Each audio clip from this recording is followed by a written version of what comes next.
Welcome. This is a video on finding surface area of three-dimensional objects.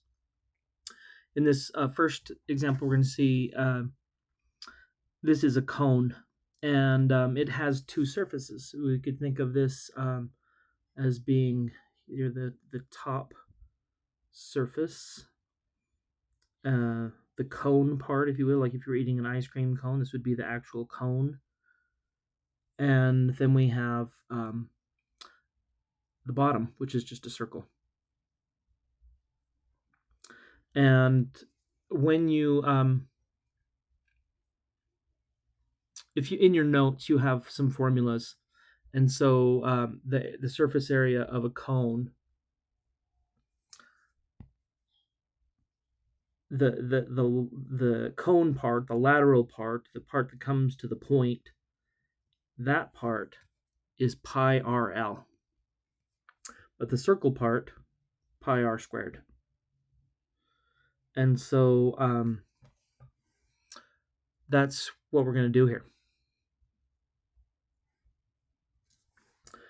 But we need the radius, and right now we don't have it, so we'll just refer to it as r for radius, and then we can use the Pythagorean theorem to figure out what that is. So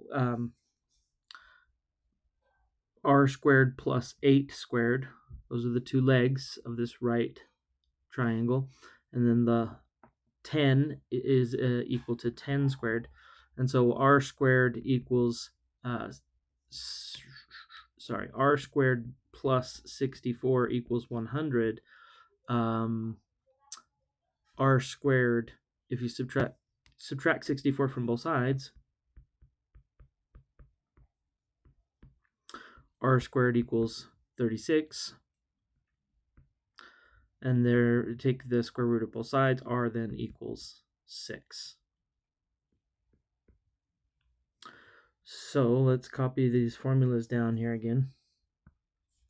The surface area of a cone is pi r squared, and that's the circle. And then we add that to pi r l, and that part is the cone part.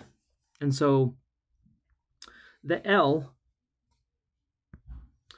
this R is the same for both. It's 6. And then the only other, we already know pi is not a variable, it's just a number, 3.14, et cetera, et cetera, et cetera. But L is the slant height. It's the height from the edge of the cone up to the point. And that is, L in this case is 10. Will be 10 meters. And so then we can just plug these in. This is pi times 6 squared plus pi times 6 times 10. 6 times 6 is 36, so this is 36 pi plus 6 times 10 is 60, so this is 60 pi. And then altogether that is 96 pi, which would be the exact answer. They would ask us for the exact answer, but if they ask us to round to the nearest hundredth, let's say, then the answer would be, we'll plug that in, 96 pi, and that's 301.59. So 301.59, and that would be meters squared. Remember that it is surface area, and area is always measured in square units. And so this would then also be, meters squared. That's 96 pi meters squared. But this would be the answer rounded to the nearest hundredths. Okay, in this one we have two parts. We have half of a sphere, and the area of the sphere is let's see here, is 4 pi r squared. since we have half of that, it's 4 pi r squared.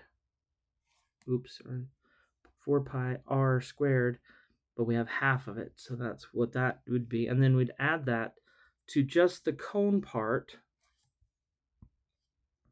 of this cone, of this composite shape here. And that cone part, as we talked about in this other problem, would be pi RL. We don't have to take half of that. We just don't have the circle at the base of it like we did over in this problem, because that circle is covered by the other half of the sphere.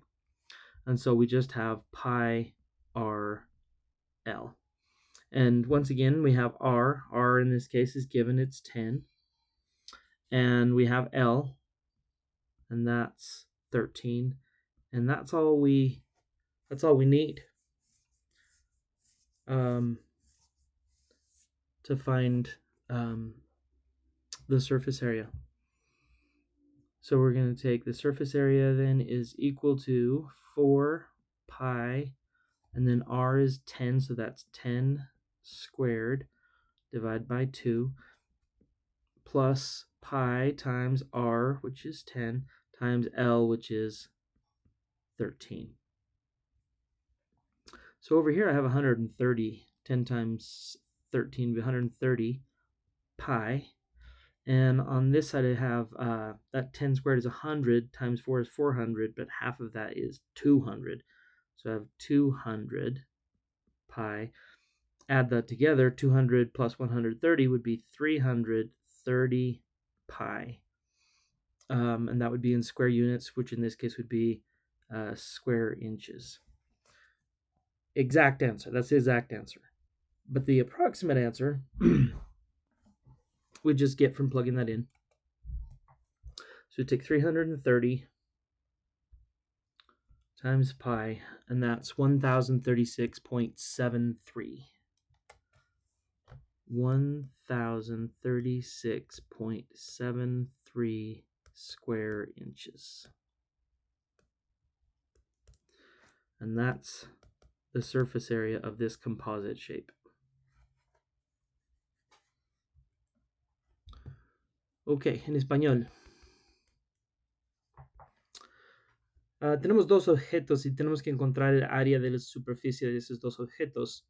En este primero tiene dos superficies.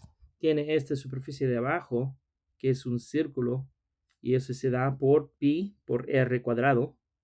Y tenemos esta parte que he marcado en amarillo, que es el cono de este cono. Y eso es pi r L, donde L es lo que se llama en inglés slant height.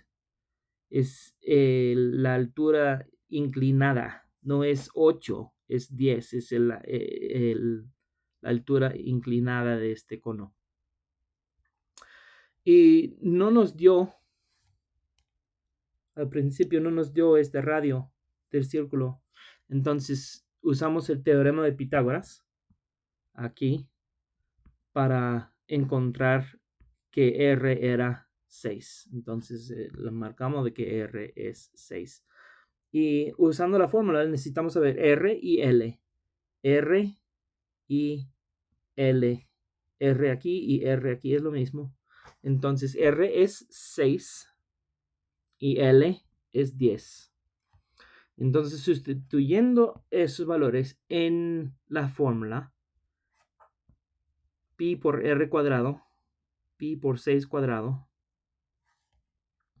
más pi por L, R 6 y L 10. Entonces si 6 por 6 es 36, uy, vamos a cambiarlo a verde.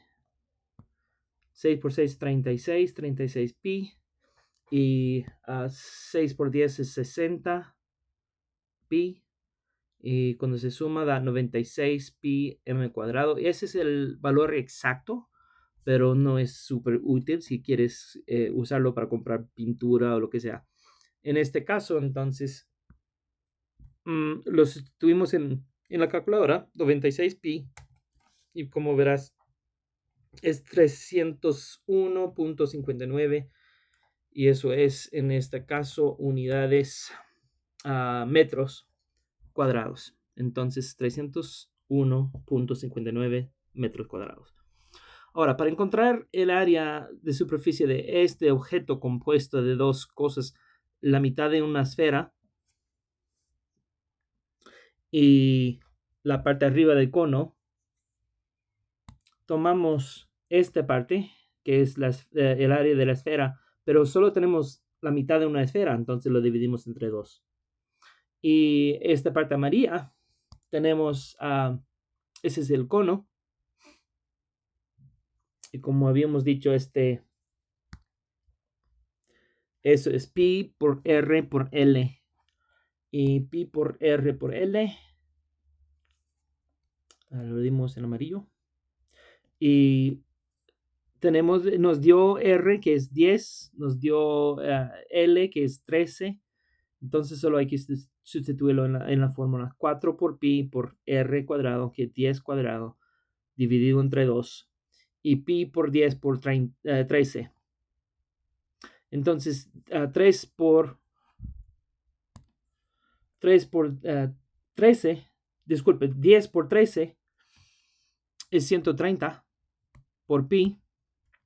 Y 10 cuadrado es 100 por 4, 400. Dividido entre 2 es 200 pi. Y 300 pi más 130 pi, por el hecho de que ambos tienen pi, se puede sumar, son términos semejantes. Entonces nos da 330 pi. Y esa es la respuesta exacta, pero cuando lo pones en la calculadora, veamos de que es 1036.72, pero 5 al su costado lo deja en 3. 1036.73. Y ahí termina. Bueno, gracias, sigue trabajando.